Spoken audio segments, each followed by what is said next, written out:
The moment you open your mouth to explain yourself, you have already lost. Picture it.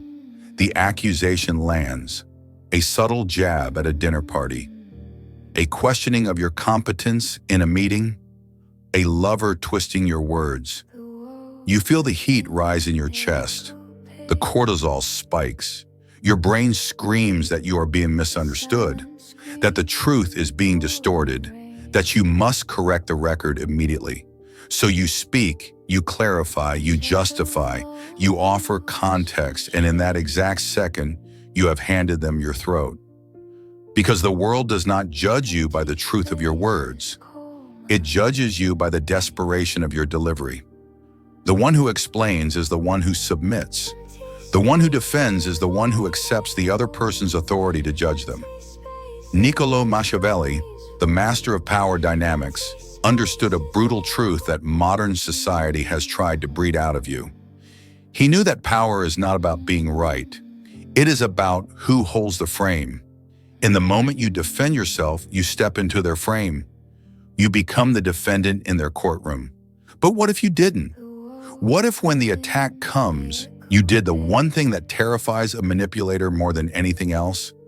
Most people go through life as emotional puppets. They are pulled by the strings of other people's opinions. Someone frowns, they apologize. Someone accuses, they explain. They live in a constant state of reactive defense, trying to prove they are good, smart, or worthy. It is a miserable way to exist. It is a slow suffocation of the soul. But there is a different way, a way of moving through the world that is so detached, so sovereign, and so psychologically impenetrable that insults do not just bounce off you. They dissolve before they even touch you. This is not about being cold. It is not about being arrogant. It is about a fundamental shift in where you derive your reality. Today, we are going to dissect the psychology of the non-defense. We are going to look at why your biology betrays you in these moments and how to override it with a strategy that Machiavelli would have whispered to a prince. I am going to show you how to flip the power dynamic instantly, how to make the attacker doubt their own sanity, how to use silence not as an absence of noise, but as a weapon of mass destruction against someone's ego. But be warned, this requires you to kill a part of yourself that you have been feeding since you were a child. The part of you that begs to be understood. The part of you that needs permission. If you can kill that need, you become dangerous. You become untouchable. Let's begin. So why do you do it? Why, when someone challenges you, is your first instinct to provide evidence of your innocence? It starts in childhood. Think back when you were 5 years old and a parent or a teacher accused you of something. What was the only way to escape punishment? Explanation. I didn't break it. It fell. I didn't hit him. He hit me first. You learned that authority figures hold the power of judgment, and you learned that your survival depended on convincing that authority figure that you were good. The problem is, you grew up, but your psyche didn't. You are walking around the world projecting that authority figure onto everyone you meet. Your boss, your partner, the stranger on the internet, even your enemies. When you defend yourself against someone, you are subconsciously saying, "You are the judge. I am the child. Please accept my plea so I can feel safe again." It reeks of weakness, and human beings, primal as we are, can smell that scent of submission from a mile away. Machiavelli wrote, "It is much safer to be feared than loved." Now translate that to modern social dynamics. It is much safer to be respected than understood. When you rush to defend, you are prioritizing being understood over being respected. You are saying, "Please get me, please see my intent." But a king does not explain his decree to the peasant. A lion does not explain its hunt to the gazelle. The moment you start rambling, giving reasons, showing texts, bringing up past events to prove your point, you have signaled that your internal stability depends on their agreement. You have given them the key to your house, and once they have that key, they can trash the place whenever they want. This is the trap of the validating self. You believe that if you just explain it clearly enough, they will say, "Oh, I see now. You are right. I was wrong." How often does that actually happen? Almost never, because the attack was never about the facts. It was about the power. They didn't accuse you because they wanted the truth. They accused you to see if you would jump, and you jumped. The first step to becoming untouchable is to realize that the courtroom does not exist. There is no judge. There is no jury. There is only you and your perception of reality. When you stop treating other people like judges, their accusations stop sounding like sentences. They start sounding like opinions, and opinions are just noise. So what happens when you don't jump? Imagine the scenario. Someone throws a verbal spike at you. You're being incredibly selfish right now. The old you would say, "No, I'm not. I did X, Y, and Z for you yesterday. I'm just tired, defensive, weak, reactive." Now imagine the Machiavellian approach. They say, "You're being incredibly selfish right now." You look at them. You hold eye contact. You don't blink. You keep your face completely neutral.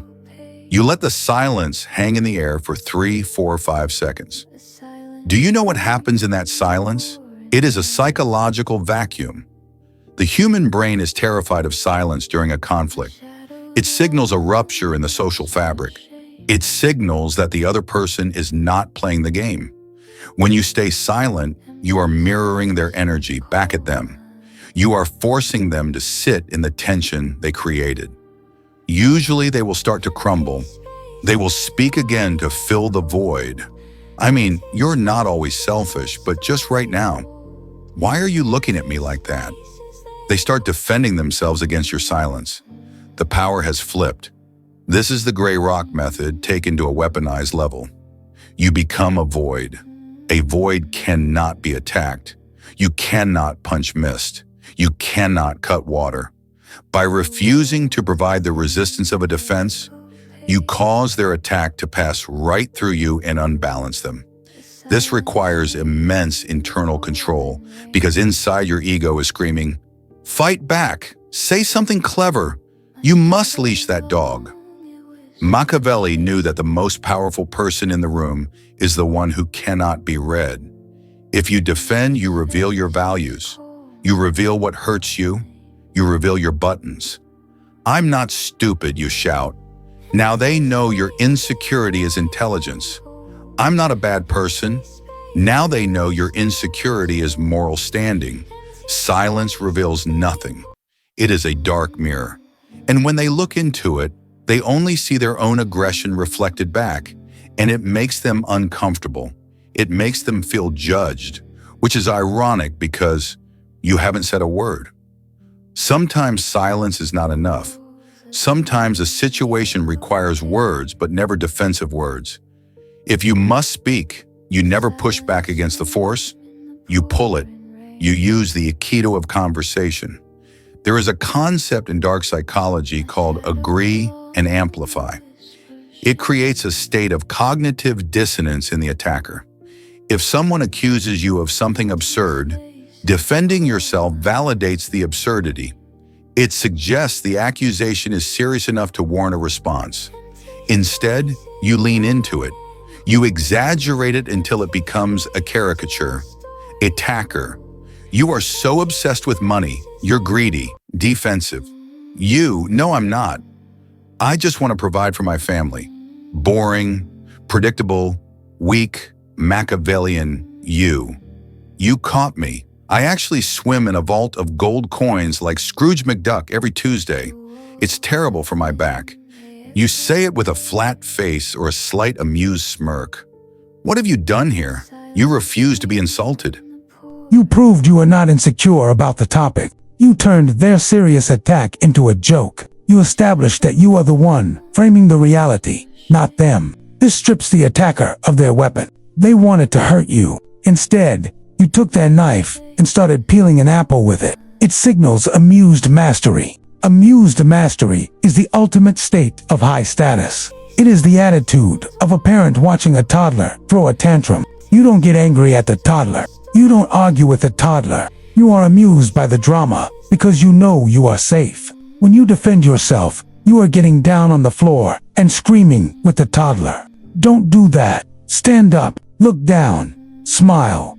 Robert Greene in the 48 Laws of Power talks about Law 25. Recreate yourself. Part of that is refusing the identity others try to thrust upon you. When they label you, they are trying to put you in a box. If you fight the box, you are still interacting with the box. If you mock the box, you dissolve it. You're arrogant. I prefer the term charmingly confident. But sure, you don't care about anyone but yourself. I'm working on it. I'll add you to the list of people I care about next year. It is savage. It is dismissive. And it is incredibly attractive. Why? Because it shows you are whole. You do not need their validation to know who you are. A person who knows they are generous laughs when called stingy.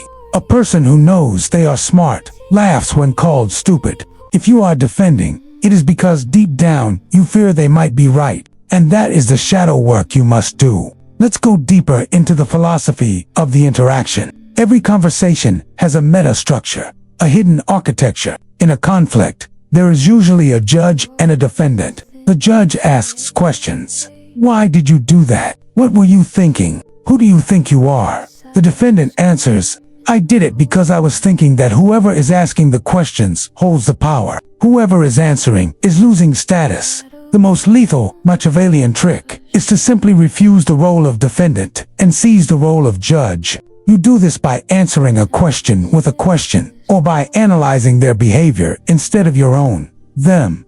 Why are you always so late? Defensive you. There was traffic and my alarm didn't go off.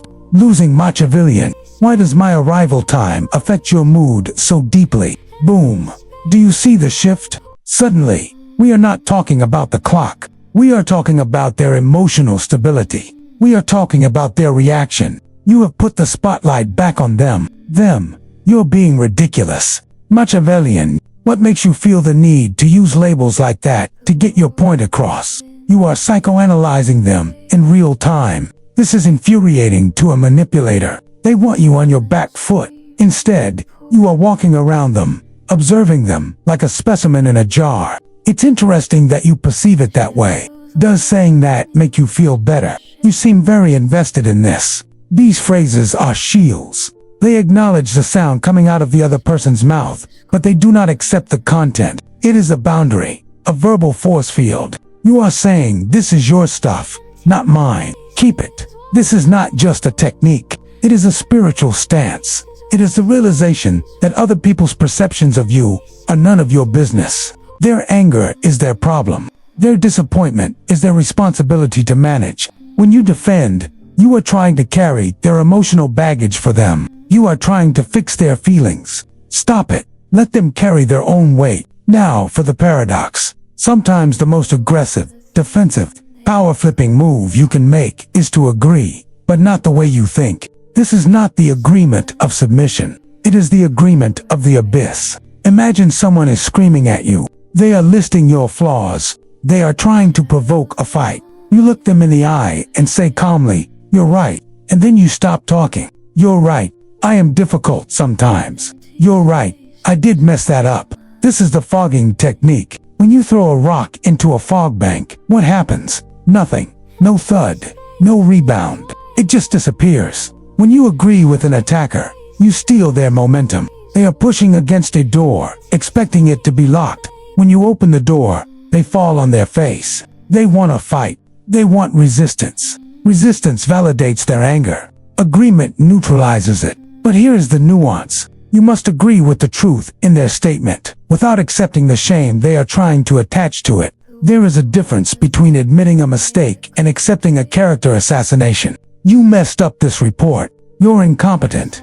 Defense. I'm not incompetent. The data was wrong. Power move. You're right. The report has errors. I'll fix it. Notice what was left out. You didn't address the incompetent part. You ignored the insult and addressed the fact. You took ownership of the action, but not the identity. This signals immense confidence. Only a person who is secure in their competence can admit a mistake so easily. Insecure people fight to the death to prove they didn't make a mistake. Secure people say, oops, my bad.